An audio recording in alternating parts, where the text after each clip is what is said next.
ਸਤਿ ਸ੍ਰੀ ਅਕਾਲ ਦੋਸਤੋ, ਪਿੰਡਾਂ ਵਾਲੇ ਨਿਵੇਸ਼ਕ YouTube ਚੈਨਲ ਤੇ ਤੁਹਾਡਾ ਸਵਾਗਤ ਹੈ। ਇਸ ਤੋਂ ਪਹਿਲਾਂ ਵਾਲੀ ਵੀਡੀਓ ਦੇ ਵਿੱਚ ਆਪਾਂ ਗੱਲ ਕਰ ਚੁੱਕੇ ਹਾਂ ਵੀ ਮਿਊਚੁਅਲ ਫੰਡ ਕੀ ਹੁੰਦਾ ਹੈ। ਜੇ ਕਿਸੇ ਵੀਰ ਨੇ ਆਪਣੀ ਉਹ ਵੀਡੀਓ ਨਹੀਂ ਦੇਖੀ ਤਾਂ ਉਹਦਾ ਲਿੰਕ ਆਪਾਂ ਡਿਸਕ੍ਰਿਪਸ਼ਨ ਦੇ ਵਿੱਚ ਦੇ ਦੇਵਾਂਗੇ, ਉੱਥੋਂ ਜਾ ਕੇ ਤੁਸੀਂ ਉਹ ਵੀਡੀਓ ਦੇਖ ਸਕਦੇ ਹੋ, ਜਿੱਥੇ ਤੁਹਾਨੂੰ ਸਮਝ ਆ ਜਾਊਗਾ ਵੀ ਮਿਊਚੁਅਲ ਫੰਡ ਕੀ ਹੁੰਦਾ ਹੈ ਉਹ ਤੇ ਕਿੰਨੇ ਪ੍ਰਕਾਰ ਦਾ ਹੁੰਦਾ ਹੈ। ਅੱਜ ਆਪਾਂ ਉਸੇ ਕੜੀ ਨੂੰ ਅੱਗੇ ਜੋੜਦੇ ਹੋਏ ਦੂਸਰੀ ਵੀਡੀਓ ਲੈ ਕੇ ਆਏ ਹਾਂ। ਅੱਜ ਆਪਾਂ ਤੁਹਾਨੂੰ ਦੱਸਾਂਗੇ ਮਿਊਚੁਅਲ ਫੰਡ ਦੇ ਕੀ ਫਾਇਦੇ ਨੇ ਤੇ ਇਹਨੂੰ ਆਪਾਂ ਕਿਵੇਂ ਸ਼ੁਰੂ ਕਰ ਸਕਦੇ ਹਾਂ। ਤਾਂ ਚਲੋ ਫਿਰ ਆਪਾਂ ਹੁਣ ਵੀਡੀਓ ਸਟਾਰਟ ਕਰਦੇ ਹਾਂ। ਹਾਂਜੀ, ਇਹਦਾ ਸਭ ਤੋਂ ਪਹਿਲਾ ਫਾਇਦਾ ਹੈ ਡਿਵਰਸਿਫਿਕੇਸ਼ਨ। ਡਿਵਰਸਿਫਿਕੇਸ਼ਨ ਮਤਲਬ ਕਿ ਵਿਭਿੰਨਤਾ। ਵਿਭਿੰਨਤਾ ਦਾ ਮਤਲਬ ਹੁੰਦਾ ਹੈ ਵੀ ਆਪਾਂ ਜੇ ਕੋਈ ਮਿਊਚੁਅਲ ਫੰਡ ਖਰੀਦਦੇ ਆ ਤਾਂ ਇੱਕ ਮਿਊਚੁਅਲ ਫੰਡ ਦੇ ਵਿੱਚ ਆਪਾਂ 20 ਤੋਂ 25 ਕੰਪਨੀਆਂ ਦੇ ਵਿੱਚ ਆਪਣਾ ਹਿੱਸਾ ਮਤਲਬ ਕਿ ਖਰੀਦ ਸਕਦੇ ਹਾਂ। ਵੈਸੇ ਜੇ ਆਪਾਂ ਕਿਸੇ ਕੰਪਨੀ ਦੇ ਵਿੱਚ ਸ਼ੇਅਰ ਖਰੀਦਣਾ ਹੋਵੇ ਤਾਂ ਕੰਪਨੀ ਦੇ ਕੁਝ ਸ਼ੇਅਰਾਂ ਦੀ ਵੈਲਿਊ ਬਹੁਤ ਜ਼ਿਆਦਾ ਹੁੰਦੀ ਹੈ ਤੇ ਆਪਾਂ ਵੈਸੇ ਉਹ ਸ਼ੇਅਰ ਨਹੀਂ ਖਰੀਦ ਸਕਦੇ ਕਿਉਂਕਿ ਆਪਣੇ ਕੋਲੇ ਕੈਪੀਟਲ ਮਤਲਬ ਕਿ ਪੈਸਾ ਬਹੁਤ ਘੱਟ ਹੁੰਦਾ ਹੈ। ਪਰ ਜੇ ਆਪਾਂ ਮਿਊਚੁਅਲ ਫੰਡ ਖਰੀਦੀਏ ਤਾਂ ਮਿਊਚੁਅਲ ਫੰਡ ਦੇ ਵਿੱਚੋਂ ਹੀ ਆਪਣਾ ਪੈਸਾ ਉਸੇ ਕੰਪਨੀ ਦੇ ਵਿੱਚ ਆਪਣਾ ਮਤਲਬ ਕਿ ਹਿੱਸਾ ਖਰੀਦ ਸਕਦੇ ਹਾਂ ਆਪਾਂ। ਤੇ ਮਿਊਚੁਅਲ ਫੰਡ ਆਪਾਂ 100 ਰੁਪਏ ਤੋਂ ਲੈ ਕੇ ਵੀ ਸਟਾਰਟ ਕਰ ਸਕਦੇ ਹਾਂ। ਜੇ ਘੱਟੋ ਘੱਟ 100 ਰੁਪਏ ਆਪਣੇ ਕੋਲੇ ਹੈ ਤਾਂ ਆਪਾਂ ਮਿਊਚੁਅਲ ਫੰਡ ਸਟਾਰਟ ਕਰ ਸਕਦੇ ਹਾਂ। ਤੇ ਇਸ ਦਾ ਦੂਸਰਾ ਫਾਇਦਾ ਹੈ ਲਿਕੁਇਡਿਟੀ। ਲਿਕੁਇਡਿਟੀ ਮਤਲਬ ਕਿ ਤਰਲਤਾ, ਜਾਂ ਇਹਨੂੰ ਨਿਕਾਸੀ ਵੀ ਕਹਿ ਸਕਦੇ ਹਾਂ। ਕਿਉਂਕਿ ਜਿਵੇਂ ਕੀ ਹੁੰਦਾ ਹੈ ਆਪਾਂ ਐਫਡੀ ਦੇ ਵਿੱਚ ਪੈਸਾ ਲਾਇਆ ਤਾਂ ਆਪਾਂ ਨੂੰ 2-3 ਸਾਲ ਵੇਟ ਕਰਨਾ ਪਊਗਾ, ਆਪਾਂ ਪੈਸਾ ਕਦੇ ਵੀ ਆਪਣਾ ਕਢਵਾ ਨਹੀਂ ਸਕਦੇ। ਮੰਨ ਲਓ ਕਿਸੇ ਬੰਦੇ ਨੂੰ ਅੱਜ ਐਮਰਜੈਂਸੀ ਆ ਗਈ ਤਾਂ ਉਹਨੂੰ ਆਪਣੀ ਐਫਡੀ ਤੜਵਾਉਣੀ ਪਊਗੀ। ਜੇ ਉਹ ਐਫਡੀ ਤੜਵਾਊਗਾ ਤਾਂ ਉਹਨੂੰ ਮਤਲਬ ਕਿ ਕੋਈ ਫਾਇਦਾ ਨਹੀਂ ਹੋਣਾ, ਨੁਕਸਾਨ ਹੀ ਹੋਊਗਾ।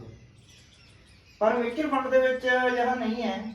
ਮਿਊਚੁਅਲ ਫੰਡ ਦੇ ਵਿੱਚ ਕਦੋਂ ਵੀ ਆਪਾਂ ਪੈਸਾ ਆਪਣਾ ਕਢਵਾ ਸਕਦੇ ਹਾਂ ਤੇ ਜਦੋਂ ਆਪਾਂ ਪੈਸਾ ਕਢਵਾਉਣ ਲਈ ਅਪਲਾਈ ਕਰਦੇ ਹਾਂ ਤਾਂ ਉਹ 2 ਜਾਂ 3 ਦਿਨਾਂ ਦੇ ਵਿੱਚ ਪੈਸਾ ਆਪਣੇ ਬੈਂਕ ਅਕਾਊਂਟ ਦੇ ਵਿੱਚ ਵਾਪਸ ਆ ਜਾਂਦਾ ਹੈ। ਤੋ ਇਸ ਦਾ ਸਭ ਤੋਂ ਵੱਡਾ ਫਾਇਦਾ ਹੈਗਾ ਮਤਲਬ ਕਿ ਤਰਲਤਾ, ਨਿਕਾਸੀ ਬਹੁਤ ਮਤਲਬ ਕਿ ਆਸਾਨ ਆ ਗਈ। ਪੈਸਾ ਕਢਵਾਉਣ ਲੱਗੇ ਆਪਾਂ ਨੂੰ ਕੋਈ ਜ਼ਿਆਦਾ ਦਿੱਕਤ ਨਹੀਂ ਆਉਂਦੀ। ਤੇ ਤੀਸਰਾ ਇਸ ਦਾ ਫਾਇਦਾ ਜਿਹੜਾ ਪ੍ਰੋਫੈਸ਼ਨਲ ਮੈਨੇਜਮੈਂਟ, ਮਤਲਬ ਕਿ ਪੇਸ਼ੇਵਰ ਪ੍ਰਬੰਧਨ। ਪੇਸ਼ੇਵਰ ਪ੍ਰਬੰਧਨ ਦਾ ਮਤਲਬ ਹੈ ਵੀ ਇਹਦੇ ਵਿੱਚ ਆਪਾਂ ਨੂੰ ਜ਼ਿਆਦਾ ਕੋਈ ਦਿਮਾਗ ਲਾਉਣ ਦੀ ਜਾਂ ਰਿਸਰਚ ਕਰਨ ਦੀ ਜ਼ਰੂਰਤ ਨਹੀਂ ਹੈ। ਬਸ ਆਪਣੀ ਰਿਸਰਚ ਇੱਥੋਂ ਤੱਕ ਹੋਣੀ ਚਾਹੀਦੀ ਹੈ ਵੀ ਆਪਾਂ ਕਿਹੜੀ ਸਕੀਮ ਲੈ ਰਹੇ ਹਾਂ,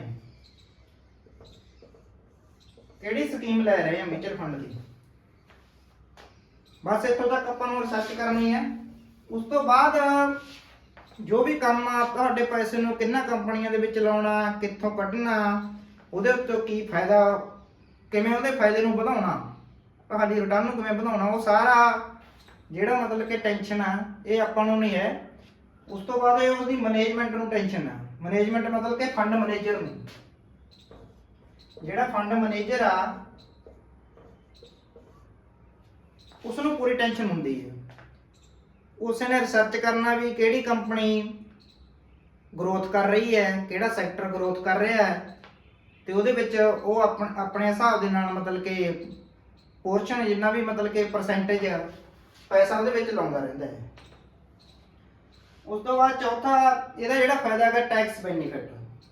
ਟੈਕਸ ਬੈਨੀਫਿਟ ਤੁਹਾਨੂੰ ਪਤਾ ਹੀ ਹੈ ਵੀ ਅੱਜ ਕੱਲ ਟੈਕਸ ਬਹੁਤ, ਗਵਰਨਮੈਂਟ ਦੇ ਟੈਕਸ ਬਹੁਤ ਮਤਲਬ ਕਿ ਕੱਟ ਲੈਂਦੀ ਹੈ ਗਵਰਨਮੈਂਟ। ਤਾਂ ਮਿਊਚੁਅਲ ਫੰਡ ਦੀਆਂ ਕੁਝ ਅਜਿਹੀਆਂ ਸਕੀਮਾਂ ਵੀ ਨੇ ਜਿਨ੍ਹਾਂ ਦੇ ਵਿੱਚ ਆਪਾਂ ਨੂੰ ਬਹੁਤ ਟੈਕਸ ਬੈਨੀਫਿਟ ਮਿਲ ਜਾਂਦਾ। ਮਤਲਬ ਕਿ ਉਹਨੂੰ ਸਪੈਸ਼ਲੀ ਉਹਦਾ ਨਾਮ ਹੀ ਮਤਲਬ ਕਿ ਟੈਕਸ ਸੇਵਿੰਗ ਸਕੀਮ ਹੁੰਦਾ ਹੈ। ਜੇ ਆਪਾਂ ਉਹਨਾਂ ਵਿੱਚ ਆਪਣਾ ਪੈਸਾ ਲਾਵਾਂਗੇ ਤਾਂ ਆਪਣਾ ਟੈਕਸ ਬਹੁਤ ਬਚ ਜਾਂਦਾ, ਆਪਾਂ ਨੂੰ ਜ਼ਿਆਦਾ ਟੈਕਸ ਮਤਲਬ ਕਿ ਕੱਟਿਆ ਨਹੀਂ ਜਾਂਦਾ। ਉਸ ਤੋਂ ਬਾਅਦ ਪੰਜਵੀਂ ਚੀਜ਼ ਆ ਟ੍ਰਾਂਸਪੇਰੈਂਸੀ, ਪਾਰਦਰਸ਼ਤਾ। ਪਾਰਦਰਸ਼ਤਾ ਮਤਲਬ ਕਿ ਇਹਦੇ ਵਿੱਚ ਕੋਈ ਲੁਕੋ ਵਾਲਾ ਕੰਮ ਨਹੀਂ ਹੈਗਾ। ਪਾਰਦਰਸ਼ਤਾ ਤੁਹਾਡੇ ਸਾਹਮਣੇ ਹੈ। ਜੇ ਤੁਸੀਂ ਮਿਊਚੁਅਲ ਫੰਡ ਦੇ ਵਿੱਚ ਪੈਸਾ ਲਾਓਗੇ ਤਾਂ ਤੁਹਾਨੂੰ ਪਤਾ ਅੱਜ ਮਾਰਕੀਟ ਦੇ ਵਿੱਚ ਕੀ ਰੇਟ ਚੱਲ ਰਿਹਾ। ਆਉਣ ਵਾਲੇ ਟਾਈਮ ਦੇ ਵਿੱਚ ਤੁਹਾਨੂੰ ਆਪਣੇ ਮੋਬਾਈਲ ਦੇ ਉੱਤੋਂ ਵੀ ਤੁਸੀਂ ਚੈੱਕ ਕਰ ਸਕਦੇ ਹੋ ਵੀ ਮੇਰੇ ਮਿਊਚੁਅਲ ਫੰਡ ਦੇ ਵਿੱਚ ਮੈਨੂੰ ਕਿੰਨੀ ਰਿਟਰਨ ਮਿਲ ਰਹੀ ਹੈ, ਅੱਜ ਇਹਦੀ ਵੈਲਿਊ ਵਧੀ ਆ, ਘਟੀ ਆ, ਕੁਝ ਵੀ ਮਤਲਬ ਕਿ ਪਾਰਦਰਸ਼ਤੀ ਹੈ। ਐ ਨਹੀਂ ਹੈਗਾ ਵੀ ਆਪਾਂ ਨੂੰ ਇਹਦੇ ਵਿੱਚ ਕੋਈ ਲੁਕਾ ਛਪਾ ਹੋਊਗਾ, ਆਪਣਾ ਪੈਸਾ ਕਿਤੇ ਕੋਈ ਮਤਲਬ ਕਿ ਆਪਾਂ ਨੂੰ ਪਤਾ ਨਹੀਂ ਚੱਲੂਗਾ ਵੀ ਆਪਣਾ ਪੈਸਾ ਘਟ ਕਿਵੇਂ ਗਿਆ ਵੱਧ ਕਿਵੇਂ ਗਿਆ। ਤਾਂ ਇਹਦੇ ਵਿੱਚ ਪੂਰੀ ਪਾਰਦਰਸ਼ਤਾ ਟ੍ਰਾਂਸਪੇਰੈਂਸੀ ਪੂਰੀ ਫੁੱਲ ਹੈ। ਉਸ ਤੋਂ ਬਾਅਦ ਅਫੋਰਡੇਬਲ ਆਕਰਸ਼ਕ। ਅਫੋਰਡੇਬਲ ਮਤਲਬ ਕਿ ਇਹਨੂੰ ਹਰ ਇੱਕ ਬੰਦਾ ਅਫੋਰਡ ਕਰ ਸਕਦਾ। ਐ ਨਹੀਂ ਹੈਗਾ ਵੀ ਇਹ ਕਿਸੇ ਦੇ ਬਸ ਤੋਂ ਬਾਹਰ ਆ। ਮਤਲਬ ਕਿ ਤੁਹਾਨੂੰ ਮੈਂ ਪਹਿਲਾਂ ਵਾਲੇ ਪੁਆਇੰਟ ਦੇ ਵਿੱਚ ਸਮਝਾਇਆ ਵਿਭਿੰਨਤਾ ਵਾਲੇ 'ਚ ਵੀ ਅਫੋਰਡ ਕਰ ਸਕਦੇ ਆ ਆਪਾਂ ਆਪਣੇ ਇਹ ਮਤਲਬ ਕਿ ਰੇਂਜ ਦੇ ਵਿੱਚ ਹੀ ਆ ਜਿਹੜਾ ਮਿਊਚੁਅਲ ਫੰਡ ਆ। ਉਸ ਤੋਂ ਬਾਅਦ ਜਿਹੜਾ 7ਵਾਂ ਇਹਦਾ ਬੈਨੀਫਿਟ ਆ ਕਾਸਟ ਬੈਨੀਫਿਟ ਆ। ਮਤਲਬ ਕਿ ਇਹਦੇ ਉੱਤੇ ਬਹੁਤ ਖਰਚੇ ਆਪਣਾ ਕੋਈ ਖਰਚਾ ਨਹੀਂ ਹੁੰਦਾ ਮਿਊਚੁਅਲ ਫੰਡ ਤੇ। ਇਹਦੇ ਉੱਤੇ ਖਰਚੇ ਬਹੁਤ ਘੱਟ ਨੇ। ਮਤਲਬ ਕਿ 1 ਤੋਂ 2% ਲਾ ਲਓ। 1 ਤੋਂ 2% ਆਪਣਾ ਜਿਹੜਾ ਮਤਲਬ ਕਿ ਉਹਦੇ ਵਿੱਚੋਂ ਕਮਿਸ਼ਨ ਕੱਟਿਆ ਜਾਂਦਾ। ਉਹ ਕਮਿਸ਼ਨ ਜੋ ਵੀ ਮਤਲਬ ਕਿ ਫੰਡ ਮੈਨੇਜਰ ਆ ਜਾਂ ਜੋ ਵੀ ਕੰਪਨੀ ਦਾ ਆਪਾਂ ਫੰਡ ਸਿਲੈਕਟ ਕਰਦੇ ਆ ਉਹ ਕੰਪਨੀ ਉਹ ਕਮਿਸ਼ਨ ਕੱਟ ਕੇ ਦੂਸਰਾ ਪੈਸਾ ਜਿਹੜਾ ਆਪਾਂ ਨੂੰ ਵਾਪਸ ਕਰ ਦਿੰਦੀ ਹੈ ਰਿਟਰਨ ਦੇ ਰੂਪ ਦੇ ਵਿੱਚ। ਸੋ ਇਹ ਤਾਂ ਹੋ ਗਏ ਮਿਊਚੁਅਲ ਫੰਡ ਦੇ ਫਾਇਦੇ। ਹੁਣ ਆਪਾਂ ਮਿਊਚੁਅਲ ਫੰਡ ਸਟਾਰਟ ਕਿਵੇਂ ਕਰ ਸਕਦੇ ਆ? ਇਹ ਬੜੀ ਮੇਨ ਗੱਲ ਹੈ ਕਿਉਂਕਿ ਜ਼ਿਆਦਾਤਰ ਆਪਣੇ ਬੰਦਿਆਂ ਨੂੰ ਇਹ ਪਤਾ ਨਹੀਂ ਹੁੰਦਾ ਵੀ ਆਪਾਂ ਮਿਊਚੁਅਲ ਫੰਡ ਕਿਵੇਂ ਸਟਾਰਟ ਕਰੀਏ। ਹਾਂਜੀ, ਮੈਂ ਅੱਜ ਤੁਹਾਨੂੰ ਇਸ ਬਾਰੇ ਜਾਣਕਾਰੀ ਦੇ ਰਿਹਾ ਵੀ ਮਿਊਚੁਅਲ ਫੰਡ ਸਟਾਰਟ ਕਰਨ ਦਾ ਕੀ ਤਰੀਕਾ ਹੈ। ਮਿਊਚੁਅਲ ਫੰਡ ਸਟਾਰਟ ਕਰਨ ਦੇ ਲਈ ਤੁਹਾਨੂੰ ਇੱਕ ਬੈਂਕ ਅਕਾਊਂਟ ਹੋਣਾ ਚਾਹੀਦਾ ਜੀ। ਬੈਂਕ ਦੇ ਵਿੱਚ ਸਾਡਾ ਇੱਕ ਖਾਤਾ ਹੋਣਾ ਚਾਹੀਦਾ ਹੈ, ਬੈਂਕ ਖਾਤਾ।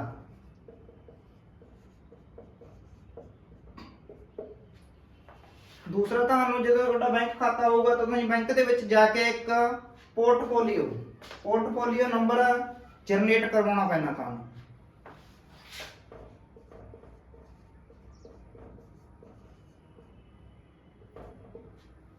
ਪੋਰਟਫੋਲੀਓ ਜਨਰੇਟ ਕਰਵਾਉਣ ਲਈ ਸਾਨੂੰ ਬੈਂਕ ਦੇ ਵਿੱਚ ਜਾਣਾ ਤੇ ਉੱਥੇ ਬੈਂਕ ਦੇ ਵਿੱਚ ਦੱਸਣਾ ਵੀ ਮੈਂ ਮਿਊਚੁਅਲ ਫੰਡ ਦੇ ਵਿੱਚ ਨਿਵੇਸ਼ ਕਰਨਾ ਚਾਹੁੰਦਾ ਤੇ ਇਸ ਲਈ ਮੇਰਾ ਪੋਰਟਫੋਲੀਓ ਖੋਲ ਦਿੱਤਾ ਜਾਵੇ। ਤਾਂ ਬੈਂਕ ਦੇ ਜੋ ਵੀ ਅਧਿਕਾਰੀ ਹੋਣਗੇ ਤੁਹਾਨੂੰ ਇੱਕ ਤੁਹਾਡਾ ਪੈਨ ਕਾਰਡ ਲੈਣਗੇ, ਤੁਹਾਡਾ ਬੈਂਕ ਦਾ ਖਾਤਾ ਹੋਊਗਾ ਤੇ ਆਧਾਰ ਕਾਰਡ। ਇਹ 2-3 ਚੀਜ਼ਾਂ ਦੀ ਜ਼ਰੂਰਤ ਹੁੰਦੀ ਹੈ ਤੇ ਉਹ ਤੁਹਾਨੂੰ ਪੋਰਟਫੋਲੀਓ ਮਤਲਬ ਕਿ ਇੱਕ ਪੋਰਟਫੋਲੀਓ ਇੱਕ ਨੰਬਰ ਹੁੰਦਾ 6-7 ਅੰਕਾਂ ਦਾ ਨੰਬਰ ਹੁੰਦਾ ਉਹ ਤੁਹਾਨੂੰ ਮਿਲ ਜੂਗਾ। ਪੋਰਟਫੋਲੀਓ ਜਦੋਂ ਤੁਹਾਨੂੰ ਮਿਲ ਗਿਆ ਤਾਂ ਤੁਸੀਂ ਮਿਊਚੁਅਲ ਫੰਡ ਦੇ ਵਿੱਚ ਮਤਲਬ ਕਿ ਇਨਵੈਸਟ ਕਰ ਸਕਦੇ ਹੋ। ਫਿਰ ਤੀਜਾ ਕੰਮ ਆਪਾਂ ਕੀ ਕਰਨਾ ਹੈਗਾ? ਤੀਜਾ ਕੰਮ ਕਰਨਾ ਹੈਗਾ ਆਪਾਂ ਕਿਹੜੀ ਸਕੀਮ ਦੇ ਵਿੱਚ ਆਪਣਾ ਮਤਲਬ ਕਿ ਮਿਊਚੁਅਲ ਫੰਡ ਖਲਵਾਉਣਾ ਚਾਹੁੰਦੇ ਆ ਤਾਂ ਆਪਾਂ ਨੂੰ ਉਹ ਸਕੀਮ ਖੁਦ ਸਿਲੈਕਟ ਕਰਨੀ ਪਊ। ਤਾਂ ਉਹ ਵੀ ਉਹਨੂੰ ਦੱਸਣੀ ਪਊਗੀ ਮਤਲਬ ਕਿ ਕਿਹੜੀ ਸਕੀਮ ਦੇ ਵਿੱਚ ਆਪਾਂ ਮਿਊਚੁਅਲ ਫੰਡ ਲਗਾਉਣਾ ਚਾਹੁੰਦੇ ਹਾਂ। ਫਿਰ ਚੌਥਾ ਕੰਮ ਵੀ ਆਪਾਂ ਕਿਵੇਂ ਕਰਨਾ ਚਾਹੁੰਦੇ, ਇਹਨੂੰ ਮੰਥਲੀ ਕਰਨਾ ਚਾਹੁੰਦੇ ਆ ਜਾਂ ਆਪਾਂ 6 ਮਹੀਨਿਆਂ ਬਾਅਦ ਕਰਨਾ ਚਾਹੁੰਦੇ ਆ ਜਾਂ ਸਾਲ ਬਾਅਦ ਕਰਨਾ ਚਾਹੁੰਦੇ ਆ ਜਾਂ ਇੱਕ ਵਾਰ ਦੇ ਵਿੱਚ ਹੀ ਆਪਾਂ ਆਪਣੇ ਕੋਲ 2-3 ਲੱਖ ਰੁਪਏ ਜਾਂ 50,000 ਰੁਪਇਆ ਪਿਆ ਤਾਂ ਇੱਕ ਵਾਰੀ ਦੇ ਵਿੱਚ ਵੀ ਆਪਾਂ ਇਹਦੇ ਵਿੱਚ ਲਾ ਸਕਦੇ ਆ। ਤਾਂ ਆਪਾਂ ਨੂੰ ਫਿਰ ਇਹਦੇ ਵਿੱਚ ਇੱਕ ਮਤਲਬ ਕਿ ਕਿੰਨਾ ਪੈਸਾ ਲਾਉਣਾ,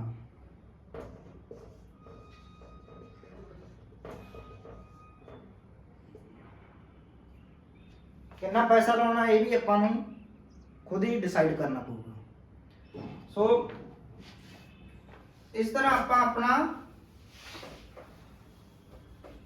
ਮਿਊਚੁਅਲ ਫੰਡ ਸ਼ੁਰੂ ਕਰ ਸਕਦੇ ਹਾਂ।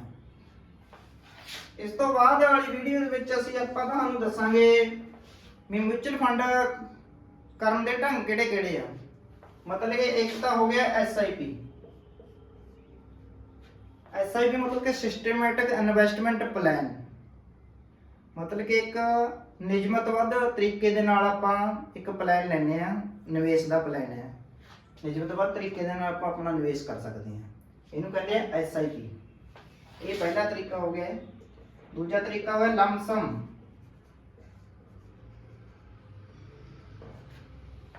ਲੰਮਸਮ ਦਾ ਮਤਲਬ ਪੰਜਾਬੀ ਦੇ ਵਿੱਚ ਵੀ ਆਪਾਂ ਇੱਕ ਵਾਰ ਦੇ ਵਿੱਚ ਹੀ ਆਪਣਾ ਸਾਰਾ ਪੈਸਾ ਲਾ ਸਕਦੇ ਹਾਂ ਤਾਂ ਉਹਨੂੰ ਲੰਮਸਮ ਸਕੀਮ ਕਹਿੰਦੇ ਆ। ਲੰਮਸਮ ਸਕੀਮ ਮਤਲਬ ਕਿ SIP ਦੇ ਵਿੱਚ ਆਪਾਂ ਮਤਲਬ ਕਿ ਪਾਰਟਾਂ ਦੇ ਵਿੱਚ 100 ਤੋਂ ਵੀ ਸਟਾਰਟ ਕਰ ਸਕਦੇ ਆ, 500 ਤੋਂ ਵੀ ਸਟਾਰਟ ਕਰ ਸਕਦੇ ਆ। ਤਾਂ ਮਤਲਬ ਕਿ 100 ਤੋਂ ਘੱਟ ਨਹੀਂ ਹੈ, ਉਦੋਂ ਬਾਅਦ ਇਹਦੀ ਕੋਈ ਲਿਮਟ ਨਹੀਂ ਹੈ। SIP ਆਪਾਂ ਕਿੰਨੇ ਵੀ ਰੁਪਈਆਂ ਦੀ ਸਟਾਰਟ ਕਰ ਸਕਦੇ ਹਾਂ। ਤੇ ਲੰਮਸਮ ਦੇ ਵਿੱਚ ਆਪਾਂ 5000 ਰੁਪਏ ਘੱਟੋ ਘੱਟ ਲਾ ਸਕਦੇ ਹਾਂ। 5000 ਲੰਮਸਮ ਜਿਹੜਾ ਉਹ 5000 ਦਾ ਘੱਟੋ ਘੱਟ ਅਮਾਉਂਟ ਲਾ ਸਕਦੇ ਹਾਂ, ਵੱਧ ਆਪਾਂ ਕਿੰਨੀ ਵੀ ਲਾ ਸਕਦੇ ਹਾਂ। ਠੀਕ ਹੈ ਜੀ। ਉਸ ਤੋਂ ਬਾਅਦ ਇੱਕ ਤੀਸਰਾ ਹੈ SWP। Systematic withdraw plan. Systematic withdraw plan ਇੱਕ ਪੈਨਸ਼ਨ ਦੀ ਤਰ੍ਹਾਂ ਹੁੰਦਾ ਹੈ। ਮੰਨ ਲਓ ਵੀ ਆਪਣੀ ਅੱਜ ਕਿਸੇ ਬੰਦੇ ਦੀ ਉਮਰ ਅੱਜ 20 ਸਾਲ ਆ ਤੇ ਉਹ ਚਾਹੁੰਦਾ ਹੈ ਵੀ ਜਦੋਂ ਮੈਂ 60 ਸਾਲਾਂ ਦਾ ਹੋ ਜਾ ਤਾਂ ਮੈਨੂੰ ਹਰ ਮਹੀਨੇ ਇੰਨੇ ਰੁਪਏ 5 ਜਾਂ 4000 ਰੁਪਇਆ ਆਉਣਾ ਚਾਹੀਦਾ 60 ਸਾਲ ਦੀ ਉਮਰ ਤੋਂ ਬਾਅਦ। ਮਤਲਬ ਕਿ ਉਹ ਚਾਹੁੰਦਾ ਵੀ ਮੈਨੂੰ 5000 ਰੁਪਇਆ ਮਹੀਨਾ ਪੈਨਸ਼ਨ ਆਏ। ਤਾਂ ਉਹ ਕਿਹਦੇ ਵਿੱਚ ਆਪਣਾ ਪੈਸਾ ਲਾ ਸਕਦਾ? ਉਹ SWP ਦੇ ਵਿੱਚ ਆਪਣਾ ਪੈਸਾ ਲਾ ਸਕਦਾ ਹੈ। SWP ਦੇ ਵਿੱਚ ਫਿਰ 20 ਸਾਲਾਂ ਦੀ ਅੱਜ ਆਪਣੀ ਏਜ ਆ, 60 ਸਾਲਾਂ ਤੱਕ ਆਪਾਂ ਨੂੰ ਪੈਸਾ ਚਾਹੀਦਾ ਤਾਂ 60 ਮਾਈਨਸ 20 ਮਤਲਬ ਕਿ 40 ਸਾਲ। 40 ਸਾਲ ਆਪਾਂ ਨੂੰ ਉਹਦੇ ਵਿੱਚ ਆਪਣਾ ਪੈਸਾ ਲਗਾਉਣਾ ਪੈਣਾ ਹੈ। ਉਸ ਤੋਂ ਬਾਅਦ ਜਦੋਂ ਆਪਣੀ ਏਜ 60 ਸਾਲ ਦੀ ਹੋ ਗਈ ਤਾਂ ਫਿਰ ਆਪਾਂ ਨੂੰ ਮੰਥਲੀ ਮਤਲਬ ਕਿ ਪੈਨਸ਼ਨ ਟਾਈਪ ਇੱਕ ਰੁਪਏ ਮਿਲਣੇ ਸਟਾਰਟ ਹੋ ਜਾਣਗੇ। ਉਸ ਨੂੰ ਕਹਿੰਦੇ ਆ SWP, ਸਿਸਟਮੈਟਿਕ ਵਿਦਡਰਾ ਪਲਾਨ। ਤਾਂ ਇਹ ਤਿੰਨ ਸਕੀਮਾਂ ਨੇ। ਹੁਣ ਅਗਲੀ ਵੀਡੀਓ ਦੇ ਵਿੱਚ ਤੁਹਾਨੂੰ ਆਪਾਂ SIP ਬਾਰੇ ਪੂਰੀ ਜਾਣਕਾਰੀ ਦੇਵਾਂਗੇ। SIP ਕੀ ਹੁੰਦਾ ਹੈ ਤੇ ਇਹਦੇ ਵਿੱਚ ਆਪਾਂ ਕਿਵੇਂ ਪੈਸੇ ਲਗਾ ਸਕਦੇ ਹਾਂ। ਤੇ ਉਸ ਤੋਂ ਬਾਅਦ ਫਿਰ ਆਪਾਂ ਲਮਸਮ ਬਾਰੇ, ਫਿਰ SWP ਬਾਰੇ ਤੇ ਔਰ ਅਦਰ ਸਕੀਮ ਵੀ ਹੁੰਦੀਆਂ ਨੇ ਅਦਰ ਹੋਰ ਸਕੀਮਾਂ ਵੀ ਹੁੰਦੀਆਂ ਨੇ ਤੇ ਉਹਨਾਂ ਬਾਰੇ ਵੀ ਆਪਾਂ ਤੁਹਾਨੂੰ ਵਿਸਤਾਰ ਦੇ ਵਿੱਚ ਜਾਣਕਾਰੀ ਦੇਵਾਂਗੇ। ਇਸ ਤੋਂ ਬਾਅਦ ਮੈਂ ਤੁਹਾਨੂੰ ਇੱਕ ਦੱਸਣਾ ਚਾਹੁੰਦਾ ਵੀ ਮਿਊਚੁਅਲ ਫੰਡ ਕਿਸ ਲਈ ਹੋਂਦ ਦੇ ਵਿੱਚ ਆਇਆ। ਮਿਊਚੁਅਲ ਫੰਡ ਦੀ ਜ਼ਰੂਰਤ ਕਿਉਂ ਪਈ? ਮਿਊਚੁਅਲ ਫੰਡ ਦੀ ਜ਼ਰੂਰਤ ਇਸ ਲਈ ਪਈ ਕਿਉਂਕਿ ਪਹਿਲਾਂ ਕੀ ਹੁੰਦਾ ਸੀ, ਪਹਿਲਾਂ ਮਿਊਚੁਅਲ ਫੰਡ ਨਹੀਂ ਹੁੰਦਾ ਸੀ। ਮਿਊਚੁਅਲ ਫੰਡ ਦੀ ਜ਼ਰੂਰਤ ਇਸ ਲਈ ਪਈ ਕਿ ਜਿਹੜੇ ਛੋਟੇ ਬੰਦੇ ਸੀ ਜਾਂ ਘੱਟ ਪੈਸੇ ਵਾਲੇ ਸੀ, ਜਿਨ੍ਹਾਂ ਕੋਲੇ ਮਤਲਬ ਕਿ ਪੈਸਾ ਲਿਮਟਿਡ ਪੈਸਾ ਸੀ, ਤਾਂ ਉਹ ਆਪਣਾ ਪੈਸੇ ਨੂੰ ਮਤਲਬ ਕਿ ਜਾਂ ਤਾਂ FD ਦੇ ਵਿੱਚ ਲਗਾ ਦਿੰਦੇ ਸੀ ਜਾਂ ਕਿਸੇ ਨੂੰ ਕਿਸੇ ਨੇ ਇੰਟਰਸਟ ਤੇ ਦੇਤਾ ਮਤਲਬ ਕਿ ਵਿਆਜ ਤੇ ਦੇਤਾ, ਜਾਂ ਫਿਰ ਕਿਸੇ ਦੇ ਬੈਂਕ ਖਾਤੇ ਦੇ ਵਿੱਚ ਵੈਸੇ ਮਤਲਬ ਕਿ ਪੈਸੇ ਪਏ ਰਹਿੰਦੇ ਸੀਗੇ ਜਾਂ ਬੈਂਕ ਖਾਤੇ ਦੇ ਵਿੱਚ ਆਪਾਂ ਪੈਸੇ ਰੱਖ ਦਿੰਦੇ ਸੀ, ਜਾਂ ਆਪਣੀਆਂ ਬੀਬੀਆਂ ਭੈਣਾਂ ਮਤਲਬ ਕਿ ਆਪਣੇ ਘਰੇ ਕਿਸੇ ਨੇ ਆਪਣੀ ਅਲਮਾਰੀ ਦੇ ਵਿੱਚ ਰੱਖੇ ਹੁੰਦੇ ਸੀ, ਜਿਹਨੂੰ ਆਪਾਂ ਗੋਜੀ ਕਹਿ ਦਿੰਦੇ ਪੰਜਾਬੀ ਦੇ ਵਿੱਚ, ਗੋਜੀਆਂ ਰੱਖਦੀਆਂ ਹੁੰਦੀਆਂ ਸੀਗੀਆਂ। ਤਾਂ ਫਿਰ ਸਵਾਲ ਇਹ ਪੈਦਾ ਹੋਇਆ ਵੀ ਜਿਹੜਾ ਪੈਸਾ ਆਪਣਾ FD ਦੇ ਵਿੱਚ ਆ ਤਾਂ FD ਆਪਾਂ ਨੂੰ 6 ਤੋਂ 7% ਇੰਟਰਸਟ ਦਿੰਦੀ ਹੈ। 6 ਤੋਂ 7% ਇੰਟਰਸਟ ਅੱਜ ਦੀ ਡੇਟ ਦੇ ਵਿੱਚ ਜਿਹੜਾ 6 ਤੋਂ 7% ਵਿਆਜ ਆ ਉਹ ਅੱਜ ਦੀ ਡੇਟ ਦੇ ਵਿੱਚ ਕੁਝ ਨਹੀਂ ਹੈ, ਕਿਉਂਕਿ ਮਹਿੰਗਾਈ ਦੀ ਜਿਹੜੀ ਦਰ ਹੈ, ਮਹਿੰਗਾਈ ਦੀ ਦਰ ਹੈ ਜਿਹੜੀ ਉਹੀ 5 ਤੋਂ 6% ਚੱਲ ਰਹੀ ਹੈ। ਮਹਿੰਗਾਈ ਦੀ ਦਰ ਤੁਹਾਨੂੰ ਸਮਝਾਉਣੇ ਆ ਵੀ ਮਹਿੰਗਾਈ ਦੀ ਦਰ ਕੀ ਹੈ। ਮਹਿੰਗਾਈ ਦੀ ਦਰ ਦਾ ਮਤਲਬ ਹੈ ਜੇ ਆਪਣੇ ਕੋਲੇ 100 ਰੁਪਏ ਆ ਤਾਂ 1 ਸਾਲ ਬਾਅਦ ਇਹ 100 ਰੁਪਏ ਦੀ ਵੈਲਿਊ ਕਿੰਨੀ ਹੋਊਗੀ? ਜੇ ਅੱਜ ਆਪਣੇ ਕੋਲੇ 100 ਰੁਪਏ ਤਾਂ 1 ਸਾਲ ਬਾਅਦ ਇਹ 100 ਰੁਪਏ ਦੀ ਵੈਲਿਊ ਹੋਊਗੀ। ਮਹਿੰਗਾਈ ਦੀ ਦਰ ਨੂੰ ਇਹਦੇ ਵਿੱਚੋਂ ਘੱਟ ਕਰ ਦਿਓ, ਮਤਲਬ ਕਿ ਜੇ 5 ਜਾਂ 6% ਮੰਨ ਲਓ ਆਪਾਂ 5% ਲਾ ਦਿੰਦੇ ਹਾਂ ਤਾਂ 1 ਸਾਲ ਬਾਅਦ ਆਪਣੇ 100 ਰੁਪਏ ਦੀ ਵੈਲਿਊ 95 ਰੁਪਏ ਹੋਊਗੀ। 95 ਰੁਪਏ ਕਿਉਂ ਹੋਊਗੀ? 95 ਰੁਪਏ ਇਸ ਲਈ ਹੋਊਗੀ ਕਿ 1 ਸਾਲ ਬਾਅਦ ਜਿਹੜੀ ਵੀ ਆਪਾਂ ਨੂੰ ਚੀਜ਼ ਅੱਜ 100 ਰੁਪਏ ਦੀ ਮਿਲਦੀ ਹੈ ਉਹ 1 ਸਾਲ ਬਾਅਦ ਆਪਾਂ ਨੂੰ 100 ਤੇ 5 ਰੁਪਏ ਦੀ ਮਿਲੂਗੀ, ਕਿਉਂਕਿ 5% ਉਹਦੇ ਉੱਤੇ ਮਹਿੰਗਾਈ ਜਿਹੜੀ ਵੱਧ ਗਈ ਹੈ। ਤਾਂ ਫਿਰ ਆਪਣੇ 100 ਰੁਪਏ ਦੀ ਚੀਜ਼ ਹੈ ਜਿਹੜੀ 105 ਦੀ ਮਿਲੂਗੀ ਤਾਂ ਆਪਣੇ 100 ਰੁਪਏ ਦੀ ਵੈਲਿਊ 95 ਰੁਪਏ ਹੀ ਰਹੇਗੀ ਨਾ। ਇਸੇ ਲਈ ਜਿਹੜੀ ਮਹਿੰਗਾਈ ਦੀ ਦਰ ਹੈ ਉਹਦਾ ਬਹੁਤ ਇਫੈਕਟ ਪੈਂਦਾ ਤੇ ਆਪਣਾ ਪੈਸਾ ਘਟ ਰਿਹਾ। ਹੁਣ ਜੋ FD ਦੇ ਵਿੱਚ ਪੈਸਾ ਲਾਉਣ ਦਾ ਕੀ ਨੁਕਸਾਨ ਆ? ਨੁਕਸਾਨ ਇਹ ਹੈ ਵੀ FD ਜੇ ਆਪਾਂ ਨੂੰ ਮੰਨ ਲਓ 7% ਦਿੰਦੀ ਆ ਤਾਂ 5% ਤਾਂ ਮਹਿੰਗਾਈ ਵੱਧ ਗਈ ਤੇ FD ਆਪਾਂ ਨੂੰ ਦਿੰਦੀ ਆ 7% ਤਾਂ ਆਪਣੇ ਕੋਲੇ ਕਿੰਨੇ ਰੁਪਏ ਬਚੇ? 2 ਰੁਪਏ ਬਚੇ, ਮਤਲਬ ਕਿ 2% ਬਚਿਆ। ਤਾਂ 2% ਮਤਲਬ ਕਿ ਆਪਣਾ 100 ਰੁਪਏ ਜਿਹੜਾ ਜੇ ਆਪਾਂ FD ਦੇ ਵਿੱਚ ਲਾਉਣੇ ਆ ਤਾਂ 1 ਸਾਲ ਬਾਅਦ ਉਹ 102 ਰੁਪਏ ਹੋ ਜਾਣਾ। 5% 102 ਨਹੀਂ, ਇੱਥੇ ਮੈਂ ਲਿਖ ਦਿੰਦਾ 107 ਮੰਨ ਲਓ 107। ਪਰ ਜਿਹੜੀ ਮਹਿੰਗਾਈ ਆ ਉਹ 5% ਵੱਧ ਗਈ ਤਾਂ ਮਹਿੰਗਾਈ ਹੋ ਗਈ 105 ਰੁਪਏ। ਤਾਂ ਆਪਣੇ ਕੋਲੇ 2 ਰੁਪਏ ਲਾਸਟ ਦੇ ਵਿੱਚ ਆਪਣੇ ਹੱਥ ਪੱਲੇ ਆਉਣੇ ਆ। ਠੀਕ ਹੈ ਜੀ। ਤਾਂ ਇਸ ਕਰਕੇ ਜਿਹੜੀ ਐਫਡੀ ਆ ਉਹ ਆਪਣੇ ਵਾਸਤੇ ਮਤਲਬ ਕਿ ਘਾਤਕ ਹੀ ਹੈ। ਇੱਕ ਐਫਡੀ ਦਾ ਜ਼ਿਆਦਾ ਫਾਇਦਾ ਨਹੀਂ ਹੁੰਦਾ, ਬਸ ਇੱਕ ਐ ਆ ਵੀ ਆਪਣੇ ਪੈਸੇ ਦੀ ਸੇਫਟੀ ਆ, ਵੀ ਆਪਣੇ ਪੈਸੇ ਕਿਤੇ ਮਤਲਬ ਕਿ ਜਿੰਨੇ ਆਪਾਂ ਰੱਖੇ ਆ ਤਾਂ ਉਹਦੇ 6-7% ਵਿਆਜ ਲਾ ਕੇ ਉਹਨੇ ਮਤਲਬ ਕਿ ਆਪਾਂ ਨੂੰ ਸ਼ੋਰਟੀ ਹੈ ਵੀ ਮਿਲਣਗੇ। ਉਸ ਤੋਂ ਬਾਅਦ ਆਪਾਂ ਗੱਲ ਕਰਦੇ ਆ, ਇਹ ਐਫਡੀ ਹੋ ਗਈ। ਫਿਰ ਆਪਾਂ ਗੱਲ ਕਰਦੇ ਆ ਜਿਹੜੇ ਆਪਣੇ ਖਾਤੇ ਦੇ ਵਿੱਚ ਪੈਸੇ ਪਏ ਰਹਿੰਦੇ ਆ। ਕੁਝ ਕੀ ਕਰਦੇ ਆਪਣੇ ਬੈਂਕ ਖਾਤੇ ਦੇ ਵਿੱਚ ਪੈਸੇ ਜਮ੍ਹਾਂ ਕਰ ਦਿੰਦੇ ਆ। ਕਿਸੇ ਨੇ ਆਪਣੇ ਬੈਂਕ ਖਾਤੇ ਦੇ ਵਿੱਚ ਮਤਲਬ ਕਿ 50,000 ਰੱਖਿਆ, ਕਿਸੇ ਨੇ ਲੱਖ ਰੱਖਿਆ, ਤਾਂ ਉਹਦੇ ਉੱਤੇ ਤਾਂ ਬੈਂਕ ਆਪਾਂ ਨੂੰ ਕੁਝ ਵੀ ਵਿਆਜ ਨਹੀਂ ਦਿੰਦੀ। ਬੈਂਕ 2 ਜਾਂ 4% ਹੀ ਵਿਆਜ ਦਿੰਦੀ ਹੈ। ਬੈਂਕ 2 ਜਾਂ 4% ਹੀ ਆਪਾਂ ਨੂੰ ਵਿਆਜ ਦਿੰਦੀ ਆ। ਤਾਂ ਉਹਦੇ ਵਿੱਚ ਤਾਂ ਉਲਟਾ ਆਪਣਾ ਪੈਸਾ ਘੱਟ ਹੋ ਜਾਂਦਾ ਹੈ, ਕਿਉਂਕਿ 5 ਤੋਂ 6% ਤਾਂ ਮਹਿੰਗਾਈ ਵੱਧ ਗਈ। ਉਹ ਬੈਂਕ ਆਪਾਂ ਨੂੰ 2 ਤੋਂ 4%, ਤਾਂ ਆਪਾਂ ਨੂੰ ਤਾਂ 1-2% ਦਾ ਉਹਦੇ ਵਿੱਚ ਨੁਕਸਾਨ ਹੀ ਹੁੰਦਾ। ਇਸ ਲਈ ਆਪਣੇ ਖਾਤਿਆਂ ਦੇ ਵਿੱਚ ਪੈਸਾ ਰੱਖਣ ਦਾ ਕੋਈ ਫਾਇਦਾ ਨਹੀਂ ਹੈ। ਉਸ ਤੋਂ ਬਾਅਦ ਫਿਰ ਜਿਨ੍ਹਾਂ ਨੇ ਆਪਣੇ ਘਰੀ ਪੈਸਾ ਰੱਖਿਆ ਹੋਇਆ ਕਿਸੇ ਬੀਬੀਆਂ ਭੈਣਾਂ ਨੇ ਸੰਭਾਲ ਕੇ, ਤਾਂ ਉਹਨਾਂ ਦਾ ਤਾਂ ਬਿਲਕੁਲ ਹੀ ਨੁਕਸਾਨ 'ਚ ਜਾਈ ਜਾਂਦਾ। ਉਹਨਾਂ ਦਾ ਤਾਂ 100 ਰੁਪਇਆ 1 ਸਾਲ ਦੇ ਬਾਅਦ 95 ਰੁਪਏ ਹੀ ਰਹਿ ਜਾਂਦੇ ਆ। ਉਹਨਾਂ ਦੇ ਤਾਂ 1 ਸਾਲ ਬਾਅਦ 95 ਰੁਪਏ ਰਹਿ ਜਾਂਦੇ, 5 ਰੁਪਏ ਵੈਸੇ ਉੱਡ ਜਾਂਦੇ 100 ਰੁਪਏ ਦੇ ਵਿੱਚੋਂ। ਤਾਂ ਇਸ ਲਈ ਇਹ ਮਿਊਚੁਅਲ ਫੰਡ ਦੀ ਜ਼ਰੂਰਤ ਪਈ। ਮਿਊਚੁਅਲ ਫੰਡ ਦੇ ਵਿੱਚ ਜੇ ਆਪਾਂ ਘੱਟ ਤੋਂ ਘੱਟ ਵੀ ਰਿਟਰਨ ਲਾਈਏ ਤਾਂ 12 ਤੋਂ 15% ਤੱਕ ਆਪਾਂ ਨੂੰ ਰਿਟਰਨ ਮਿਲ ਜਾਂਦੀ ਹੈ ਮਿਨੀਮਮ। ਵੈਸੇ ਮੈਕਸਿਮਮ ਤਾਂ ਇਹ 20 ਜਾਂ 25% ਵੀ ਚਲੀ ਜਾਂਦੀ ਆ, ਪਰ ਜੇ ਆਪਾਂ ਘੱਟੋ ਘੱਟ ਵੀ ਲਾਈਏ ਤਾਂ 12 ਤੋਂ 15% ਜਾਂਦੀ ਹੈ। ਜੇ 12 ਤੋਂ 15% ਜਾਂਦੀ ਹੈ, 15% ਆਪਾਂ ਲਾਈਏ, 15% ਲਾਈਏ ਤਾਂ ਉਹਦੇ ਵਿੱਚੋਂ ਮਹਿੰਗਾਈ ਦੀ ਦਰ ਨੂੰ 5% ਕੱਢ ਦੋ ਤਾਂ ਵੀ 10% ਤਾਂ ਆਪਣੇ ਪੱਲੇ ਪੈਂਦਾ ਵਾ। ਥੋੜਾ ਰਿਸਕ ਹੁੰਦਾ ਪਰ ਜ਼ਿਆਦਾ ਰਿਸਕ ਨਹੀਂ ਹੁੰਦਾ ਹੈ। ਐ ਨਹੀਂ ਹੈਗਾ ਵੀ ਆਪਣਾ ਪੈਸਾ ਜ਼ੀਰੋ ਹੀ ਹੋ ਜਾਊਗਾ। ਹਾਂ, ਰਿਟਰਨ ਦੇ ਵਿੱਚ ਥੋੜਾ ਬਹੁਤਾ ਉੱਪਰ ਨੀਚੇ ਹੋ ਸਕਦਾ, ਵੀ ਆਪਾਂ ਨੂੰ 15 ਨਹੀਂ 12% ਮਿਲ ਜੂ, 12 ਨਹੀਂ 10% ਮਿਲ ਜੂ। ਗੱਲ ਕਰ 10% ਤੋਂ ਘੱਟ ਨਹੀਂ ਮਿਲਣੀ। ਇੰਨੀ ਰਿਟਰਨ ਤਾਂ ਮਿਊਚੁਅਲ ਫੰਡ ਦੇ ਵਿੱਚ ਮਿਲਣੀ ਆ।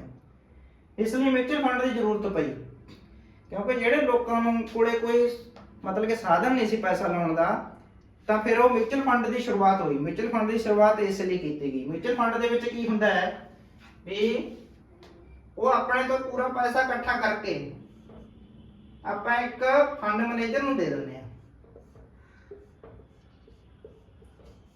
ਫੰਡ ਮੈਨੇਜਰ ਨੂੰ ਜਾਂ ਇਸ ਸਕੀਮ ਦੇ ਵਿੱਚ ਪੂਰਾ ਲੋਕ ਪੈਸਾ ਇਕੱਠਾ ਕਰਕੇ ਲਾ ਦਿੰਦੇ ਆ। ਫਿਰ ਉਹ ਸਕੀਮ ਵਾਲੇ ਕੀ ਕਰਦੇ ਆ, ਤੁਹਾਡੇ ਪੈਸੇ ਨੂੰ 20 ਤੋਂ 30 ਕੰਪਨੀਆਂ ਦੇ ਵਿੱਚ ਇਨਵੈਸਟ ਕਰ ਦਿੰਦੇ ਆ। 20 ਤੋਂ 30 ਕੰਪਨੀਆਂ ਦੇ ਵਿੱਚ ਆਪਣਾ ਪੈਸਾ ਲਾ ਦਿੰਦੇ ਆ, ਵੰਡ ਕੇ ਲਾ ਦਿੰਦੇ ਆ। ਕਿਸੇ ਦੇ ਵਿੱਚ 1% ਲਾਤਾ, ਕਿਸੇ ਦੇ ਵਿੱਚ 5% ਲਾਤਾ, ਕਿਸੇ ਦੇ ਵਿੱਚ 10% ਲਾਤਾ। ਬੈਂਕਾਂ ਵੀ ਤਾਂ ਇਸੇ ਤਰ੍ਹਾਂ ਕਰਦੀਆਂ ਨੇ। ਜਦੋਂ ਆਪਾਂ ਐਫਡੀ ਕਰਾਉਣੇ ਆ, ਆਪਾਂ ਐਫਡੀ ਕਰਾਤੀ 5 ਲੱਖ ਦੀ, ਹੁਣ ਬੈਂਕ ਦੇ ਵਿੱਚ ਆਪਾਂ 5 ਲੱਖ ਅੱਜ ਜਮ੍ਹਾਂ ਕਰਤਾ ਤੇ ਆਪਾਂ ਬੈਂਕ ਦੇ ਵਿੱਚ ਐਫਡੀ ਕਰਾਤੀ 3 ਸਾਲਾਂ ਦੀ।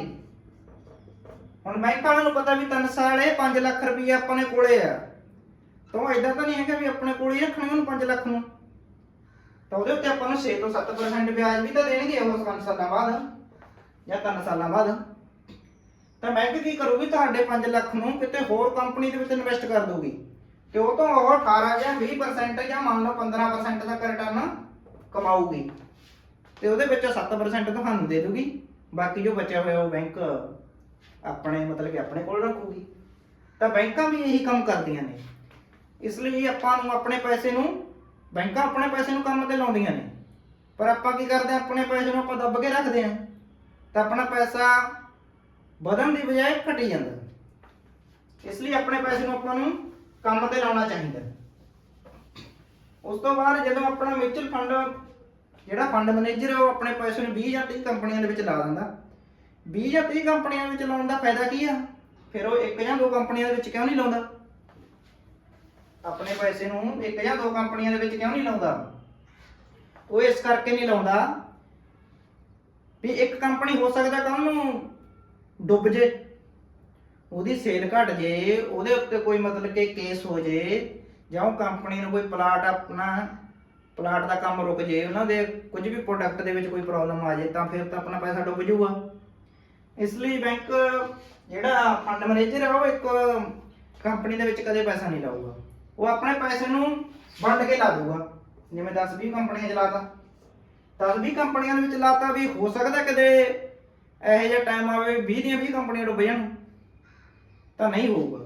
ਇਹਦੇ ਬਹੁਤ ਹੀ ਘੱਟ ਚਾਂਸ ਆ, ਬਹੁਤ ਹੀ ਘੱਟ ਚਾਂਸ ਆ। ਕਰੋਨਾ ਦੇ ਵਿੱਚ ਵੀ ਮਤਲਬ ਕਿ ਅਜਿਹਾ ਨਹੀਂ ਹੋਇਆ, ਘਟਿਆ ਸੀ ਇੱਕ ਵਾਰ ਜ਼ਰੂਰ, ਗੱਲ ਕਰ ਅਜਿਹਾ ਨਹੀਂ ਹੋਇਆ ਵੀ ਜਿਹੜੀਆਂ ਕੰਪਨੀਆਂ ਦੇ ਵਿੱਚ ਲੋਕਾਂ ਦਾ 20 ਕੰਪਨੀਆਂ ਦੇ ਵਿੱਚ ਪੈਸਾ ਲਾਇਆ ਸੀਗਾ ਫੰਡ ਮੈਨੇਜਰ ਨੇ, ਉਹ 20 ਦੀਆਂ 20 ਡੁੱਬ ਗਈਆਂ।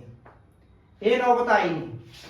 ਇਸੇ ਕਰਕੇ ਆਪਾਂ ਨੂੰ ਰਿਟਰਨ ਮਿਲ ਜਾਂਦਾ, ਪਰ ਹੋ ਸਕਦਾ ਹੈ ਜਦੋਂ ਕੋਈ ਆਪਣੀਆਂ 20 ਦੀਆਂ 20 ਕੰਪਨੀਆਂ ਦੇ ਵਿੱਚੋਂ ਮੰਨ ਲਓ 20 ਕੰਪਨੀਆਂ ਦੇ ਵਿੱਚੋਂ 18 ਕੰਪਨੀਆਂ ਪ੍ਰੋਫਿਟ ਦੇ ਵਿੱਚ ਆ ਤੇ 2 ਕੰਪਨੀਆਂ ਘਾਟੇ ਦੇ ਵਿੱਚ ਆ,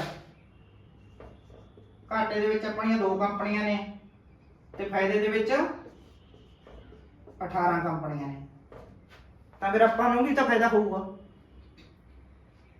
ਇਸ ਤੋਂ ਬਾਅਦ ਫਿਰ ਮੰਨ ਲਓ ਵੀ ਆਪਣੀਆਂ ਜੇ 10 ਕੰਪਨੀਆਂ ਘਾਟੇ ਦੇ ਵਿੱਚ ਆ ਤੇ 10 ਪ੍ਰੋਫਿਟ ਦੇ ਵਿੱਚ ਆ, ਤਾਂ ਵੀ ਆਪਾਂ ਨੂੰ ਫਾਇਦਾ ਹੋਊਗਾ, ਕਿਉਂਕਿ ਇਹ ਜਿਹੜੀਆਂ 20 ਕੰਪਨੀਆਂ ਦੇ ਵਿੱਚ ਇੱਕੋ ਜਿਹਾ ਸ਼ੇਅਰ ਤਾਂ ਨਹੀਂ ਲੱਗਿਆ ਹੋਇਆ। 20 ਕੰਪਨੀਆਂ ਦੇ ਵਿੱਚ ਮਤਲਬ ਕਿ 5-5% ਲਾਤਾ ਆਪਾਂ, 100% ਪੂਰਾ ਹੋ ਗਿਆ, ਤਾਂ ਇਹ 20 ਕੰਪਨੀਆਂ ਦੇ ਵਿੱਚ ਕਿਸੇ ਦੇ ਵਿੱਚ 1% ਆ, ਕਿਸੇ ਦੇ ਵਿੱਚ 2% ਆ। ਤੇ ਆਪਾਂ ਇਹ ਸਕੀਮ ਚੁਣਨ ਤੋਂ ਪਹਿਲਾਂ ਦੇਖ ਵੀ ਸਕਦੇ ਹਾਂ, ਮਿਊਚੁਅਲ ਫੰਡ ਦੇ ਵਿੱਚ ਪੈਸੇ ਲਾਉਣ ਤੋਂ ਪਹਿਲਾਂ ਆਪਾਂ ਜਿਹੜਾ ਫੰਡ ਸਕੀਮ ਚੁਣਾਂਗੇ ਉਹਦੇ ਵਿੱਚ ਆਪਾਂ ਦੇਖ ਵੀ ਸਕਦੇ ਹਾਂ ਵੀ ਆਪਣਾ ਪੈਸਾ ਕਿਹੜੀਆਂ ਕੰਪਨੀਆਂ ਦੇ ਵਿੱਚ ਕਿੰਨੇ ਪਰਸੈਂਟ ਲੱਗ ਰਿਹਾ। ਤੇ ਇਹਦੇ ਵਿੱਚ ਫੰਡ ਮੈਨੇਜਰ ਇਸ ਤਰ੍ਹਾਂ ਵੀ ਦੇਖਦੇ ਆ ਵੀ ਹੋ ਸਕਦਾ ਮਾਰਕੀਟ ਦੇ ਵਿੱਚ ਹੁਣ ਆਹ ਸੈਕਟਰ ਗਰੋਥ ਕਰ ਰਿਹਾ, ਸੈਕਟਰ ਮਤਲਬ ਕਿ ਮੰਨ ਲਓ ਤੁਸੀਂ IT ਸੈਕਟਰ ਹੋ ਗਿਆ, ਜਾਂ ਹੈਲਥ ਸੈਕਟਰ ਹੋ ਗਿਆ, ਜਾਂ ਇੰਸ਼ੋਰੈਂਸ ਸੈਕਟਰ ਹੋ ਗਿਆ, ਬੈਂਕ ਸੈਕਟਰ ਹੋ ਗਿਆ, ਜਾਂ ਫਿਰ ਜਿਹੜੀਆਂ ਵੀ ਕੰਪਨੀਆਂ ਕੋਈ ਇਨਵੈਸਟਮੈਂਟ ਉਹ ਕਰਦੀਆਂ ਨੇ, ਮਤਲਬ ਕਿ ਮੈਨੂਫੈਕਚਰਿੰਗ ਕਰਦੀਆਂ ਨੇ, ਜਾਂ ਕੋਈ ਰੋਡ ਬਣਾਉਂਦੀਆਂ ਨੇ, ਜਾਂ ਸੋਲਰ એનર્ਜੀ ਵਾਲੀਆਂ ਕੰਪਨੀਆਂ ਨੇ, ਤਾਂ ਉਹ ਦੇਖਦੇ ਆ ਵੀ ਆਹ ਸੈਕਟਰ ਦੇ ਵਿੱਚ ਜ਼ਿਆਦਾ ਗਰੋਥ ਹੋ ਰਹੀ ਹੈ, ਤਾਂ ਉਹ ਇਹਦੇ ਵਿੱਚੋਂ ਫਿਰ ਇਹ ਕੰਪਨੀਆਂ ਨੂੰ ਇੱਧਰ ਮਤਲਬ ਕਿ ਇਹਨਾਂ ਦਾ ਹਿੱਸਾ ਜਿਹੜਾ ਉਹ ਵੱਧ ਘੱਟ ਵੀ ਕਰ ਦਿੰਦੇ ਹੁੰਦੇ ਆ। ਜੇ ਕਿਸੇ ਵਿੱਚ 2% ਚੱਲ ਰਿਹਾ ਤਾਂ ਬੈਂਕ ਫੰਡ ਮੈਨੇਜਰ ਨੂੰ ਪਤਾ ਚੱਲਿਆ ਵੀ ਇਹ ਕੰਪਨੀ ਤਾਂ ਜ਼ਿਆਦਾ ਗਰੋਥ ਕਰ ਰਹੀ ਹੈ, ਤਾਂ ਉਹਦੇ ਵਿੱਚ ਉਹ 5% ਵੀ ਕਰ ਦਿੰਦਾ ਹੁੰਦਾ। ਤੇ ਜਿਹਦੇ ਵਿੱਚ ਉਹਨੂੰ ਪਤਾ ਲੱਗਦਾ ਹੁੰਦਾ ਵੀ ਇਹ ਕੰਪਨੀ ਘਾਟੇ ਦੇ ਵਿੱਚ ਜਾ ਰਹੀ ਹੈ, ਤਾਂ ਉਹਦੇ ਵਿੱਚ ਉਹ ਜੇ 5% ਆ ਤਾਂ ਉਹਨੂੰ 2% ਵੀ ਕਰ ਦਿੰਦਾ, ਜੇ 2 ਆ ਤਾਂ ਉਹਨੂੰ 1% ਵੀ ਕਰ ਦਿੰਦਾ। ਇਸ ਲਈ ਮਤਲਬ ਕਿ ਮਿਊਚੁਅਲ ਫੰਡ ਦੇ ਵਿੱਚ ਆਪਾਂ ਨੂੰ ਜਿਹੜੀ ਰਿਟਰਨ ਆ ਉਹ 12 ਤੋਂ 15% ਮਿਨੀਮਮ ਮਿਲ ਜਾਂਦੀ ਹੈ। ਇਸ ਲਈ ਮੈਂ ਤਾਂ ਸਭ ਨੂੰ ਇਹੀ ਸਲਾਹ ਦਿੰਦਾ ਵੀ ਮਿਊਚੁਅਲ ਫੰਡ ਹਰ ਇੱਕ ਬੰਦੇ ਨੂੰ ਸਟਾਰਟ ਕਰਨਾ ਚਾਹੀਦਾ ਹੈ। ਮੰਨ ਲਓ ਕਿਸੇ ਦੇ ਘਰ ਅੱਜ ਲੜਕੀ ਜਾਂ ਲੜਕੇ ਨੇ ਜਨਮ ਲੈਤਾ, ਤਾਂ 15-20 ਸਾਲਾਂ ਨੂੰ ਆਪਾਂ ਨੂੰ ਰੁਪਈਏ ਦੀ ਜ਼ਰੂਰਤ ਪੈਣੀ ਆ, ਕਿਉਂਕਿ ਆਪਾਂ ਨੂੰ ਆਪਣੇ ਬੱਚੇ ਦੇ ਮੈਰਿਜ ਵੀ ਕਰਨੀ ਪੈ ਸਕਦੀ ਆ, ਮੈਰਿਜ ਤਾਂ ਕਰਨੀ ਪੈਣੀ ਆ 15 ਜਾਂ 20 ਸਾਲਾਂ ਬਾਅਦ, ਤੇ ਜਾਂ ਫਿਰ ਉਹਨੂੰ ਆਪਾਂ ਕੋਈ ਮਤਲਬ ਕਿ ਵਧੀਆ ਪੜ੍ਹਾਈ ਦੇ ਲਈ ਵਿਦੇਸ਼ ਦੇ ਵਿੱਚ ਭੇਜਣਾ, ਜਾਂ ਵਧੀਆ ਪੜ੍ਹਾਈ ਦੇ ਲਈ ਕਿਤੇ ਆਪਣੇ ਇੱਥੇ ਇੰਡੀਆ ਦੇ ਵਿੱਚ ਕਿਸੇ ਵਧੀਆ ਕਾਲਜ ਦੇ ਵਿੱਚ ਐਡਮਿਸ਼ਨਾਂ ਲੈਣੀਆਂ, ਤਾਂ ਪੜ੍ਹਾਈ ਦਾ ਖਰਚਾ ਬਹੁਤ ਹੁੰਦਾ। ਜੇ ਆਪਾਂ 20 ਸਾਲਾਂ ਬਾਅਦ ਸੋਚਾਂਗੇ ਵੀ ਹਾਂ ਮੈਂ ਮੇਰੇ ਮੁੰਡੇ ਨੂੰ ਜਾਂ ਮੇਰੀ ਲੜਕੀ ਨੂੰ ਵਿਦੇਸ਼ ਦੇ ਵਿੱਚ ਭੇਜਣਾ, ਮੈਨੂੰ ਹੁਣ ਇੰਨੇ ਪੈਸੇ ਦੀ ਲੋੜ ਆ, ਤਾਂ ਆਪਣੇ ਕੋਲੇ ਪੈਸਾ ਨਹੀਂ ਹੋਣਾ। ਪਰ ਜੇ ਅੱਜ ਕਿਸੇ ਦੇ ਘਰ ਕਿਸੇ ਲੜਕੀ ਨੇ ਜਾਂ ਲੜਕੇ ਨੇ ਜਨਮ ਲਿੱਤਾ, ਤਾਂ ਉਹ ਅੱਜ ਮਤਲਬ ਕਿ ਉਹਦਾ 20 ਸਾਲਾਂ ਦਾ ਪਲਾਨ ਅੱਜ ਹੀ ਬਣਾ ਸਕਦਾ। ਤਾਂ ਕਈ ਚਿਲਡਰਨ ਸਕੀਮਾਂ ਹੁੰਦੀਆਂ ਨੇ, ਚਿਲਡਰਨ ਸਕੀਮਾਂ ਵੀ ਨੇ ਮਿਊਚੁਅਲ ਫੰਡ ਦੇ ਵਿੱਚ, ਜਾਂ ਫਿਰ ਕਿਸੇ ਵੀ ਸਕੀਮ ਦੇ ਵਿੱਚ ਉਹ ਅੱਜ ਇੱਕ ਮਹੀਨੇ ਦਾ 500 ਜਾਂ 1000 ਰੁਪਇਆ SIP ਸਟਾਰਟ ਕਰ ਦੇ, 500 ਜਾਂ 1000 ਰੁਪਇਆ। ਵੈਸੇ ਤਾਂ 100 ਰੁਪਏ ਤੋਂ ਵੀ ਸਟਾਰਟ ਕਰ ਸਕਦਾ, ਪਰ 100 ਰੁਪਏ ਤੋਂ 500 ਤਾਂ ਘੱਟੋ ਘੱਟ ਕਰੀਏ ਨਾ। ਹੁਣ ਅੱਜ ਕੱਲ ਆਪਾਂ ਜੇ ਜੋ ਵੀ ਪੈਸਾ ਕਮਾਉਣੇ ਆ ਤਾਂ ਉਹਦੇ ਵਿੱਚੋਂ 500 ਰੁਪਏ ਮਹੀਨੇ ਦਾ ਬਚਾ ਸਕਦੇ ਆ। ਮੰਨ ਲਓ ਕੋਈ ਬੰਦਾ 500 ਦਿਨ ਦਾ ਕਮਾਉਂਦਾ ਤਾਂ 15000 ਰੁਪਇਆ ਮਹੀਨਾ ਕਮਾ ਰਿਹਾ ਉਹ, ਤਾਂ ਆਪਣੇ ਬੱਚੇ ਦੇ ਫਿਊਚਰ ਦੇ ਲਈ 500 ਰੁਪਏ ਮਹੀਨੇ ਦਾ ਤਾਂ ਕੱਢ ਸਕਦਾ ਉਹ। ਜੇ ਉਹ 500 ਰੁਪਏ ਵੀ ਮਹੀਨੇ ਦਾ ਕੱਢੂਗਾ ਤਾਂ ਇਹ 500 ਰੁਪਇਆ ਜੁੜ ਕੇ ਤੇ ਇਹਦੇ ਉੱਤੇ ਕੰਪਾਊਂਡਿੰਗ ਇੰਟਰਸਟ ਲੱਗ ਕੇ, ਕੰਪਾਊਂਡਿੰਗ ਇੰਟਰਸਟ ਮਤਲਬ ਕਿ ਚੱਕਰਵਰਤੀ ਵਿਆਜ ਲੱਗ ਕੇ, ਤਾਂ ਇਹ ਬਹੁਤ ਵੱਡੀ ਅਮਾਉਂਟ ਬਣ ਜਾਂਦੀ ਹੈ 20 ਸਾਲਾਂ ਦੇ ਵਿੱਚ, ਜਿਹਦੇ ਨਾਲ ਉਹ ਆਪਣੇ ਬੱਚੇ ਨੂੰ ਵਧੀਆ ਐਜੂਕੇਸ਼ਨ ਵੀ ਦੇ ਸਕਦਾ ਤੇ ਉਹਦੀ ਮੈਰਿਜ ਵੀ ਜੇ ਮੈਂ ਚਾਹੇ ਤਾਂ ਮੈਰਿਜ ਵੀ ਕਰ ਸਕਦਾ। ਫਿਰ ਉਹਨੂੰ ਮਤਲਬ ਕਿ ਟੈਨਸ਼ਨ ਨਹੀਂ ਹੋਣੀ ਉਸ ਟਾਈਮ ਤੇ ਵੀ ਅੱਜ ਮੈਂ 20 ਲੱਖ ਰੁਪਈਆ ਜਾਂ 15 ਲੱਖ ਰੁਪਈਆ ਕਿੱਥੋਂ ਲੈ ਕੇ ਆਵਾਂ। ਤਾਂ ਇਸ ਲਈ ਮਿਊਚੁਅਲ ਫੰਡ ਇਸੇ ਕਰਕੇ ਬਣਾਇਆ ਗਿਆ ਹੈ ਵੀ ਇਹਦੇ ਵਿੱਚ ਜਿਹੜੇ ਛੋਟੇ ਬੰਦੇ ਨੇ, ਘੱਟ ਅਮਾਉਂਟ ਵਾਲੇ 100 500 ਬਚਾਉਣ ਵਾਲੇ ਮਹੀਨੇ ਦਾ, ਉਹ ਵੀ ਇਹਦੇ ਵਿੱਚ ਆਪਣਾ ਪੈਸਾ ਲਾ ਸਕਦੇ ਆ। ਸੋ ਮੈਨੂੰ ਆਸ ਹੈ ਵੀ ਤੁਹਾਨੂੰ ਅੱਜ ਦੀ ਵੀਡੀਓ ਤੁਹਾਡੇ ਲਈ ਫਾਇਦੇਮੰਦ ਹੋਊਗੀ। ਤੇ ਆਪਾਂ ਇਸ ਤੋਂ ਬਾਅਦ ਫਿਰ ਤੁਹਾਨੂੰ ਮੈਂ ਦੱਸਿਆ ਵੀ ਅਗਲੀ ਵੀਡੀਓ ਦੇ ਵਿੱਚ SIP ਬਾਰੇ ਪੂਰਾ ਗਿਆਨ ਲਵਾਂਗੇ ਵੀ SIP ਕੀ ਹੁੰਦਾ ਹੈ ਤੇ SIP ਦੇ ਵਿੱਚ ਆਪਾਂ ਕਿਵੇਂ ਪੈਸੇ ਲਾ ਸਕਦੇ ਹਾਂ ਤੇ ਇਹਦੇ ਵਿੱਚ ਆਪਾਂ ਪੈਸੇ ਕਢਵਾ ਕਿਵੇਂ ਸਕਦੇ ਹਾਂ। ਪੂਰਾ ਗਿਆਨ ਆਪਾਂ SIP ਦਾ ਦੇਵਾਂਗੇ। ਉਸ ਤੋਂ ਬਾਅਦ ਫਿਰ ਆਪਾਂ ਲਮਸਮ ਦੇ ਉੱਤੇ ਵੀ ਵੀਡੀਓ ਬਣਾਵਾਂਗੇ ਤੇ ਉਸ ਤੋਂ ਬਾਅਦ SWP ਤੇ ਹੋਰ ਸਕੀਮਾਂ ਬਾਰੇ ਵੀ ਤੁਹਾਨੂੰ ਜਾਣਕਾਰੀ ਦੇਵਾਂਗੇ। ਠੀਕ ਹੈ ਜੀ, ਚਲੋ ਫਿਰ ਅੱਜ ਦੀ ਵੀਡੀਓ ਇੱਥੇ ਸਮਾਪਤ ਕਰਦੇ ਹਾਂ ਜੀ। ਸਭ ਨੂੰ ਨਵੇਂ ਸਾਲ ਦੀਆਂ ਬਹੁਤ ਬਹੁਤ ਮੁਬਾਰਕਾਂ ਜੀ। ਸੋ ਆਪਾਂ ਕੱਲ ਨੂੰ ਜਾਂ 1-2 ਦਿਨਾਂ ਤੱਕ ਇਹ ਵੀਡੀਓ ਲੈ ਕੇ ਆਵਾਂਗੇ ਤੇ ਮੈਂ ਵੀ ਤੁਹਾਨੂੰ ਮਤਲਬ ਕਿ ਕਹਿਣਾ ਵੀ ਤੁਸੀਂ ਵੀ ਨਵੇਂ ਸਾਲ ਦੇ ਉੱਤੇ ਕੋਈ ਮਿਊਚੁਅਲ ਫੰਡ ਦੇ ਵਿੱਚ ਆਪਣਾ ਪੈਸਾ ਲਾਉਣਾ ਸਟਾਰਟ ਕਰੋ। ਠੀਕ ਹੈ ਜੀ, ਓਕੇ, ਸਤਿ ਸ੍ਰੀ ਅਕਾਲ ਜੀ।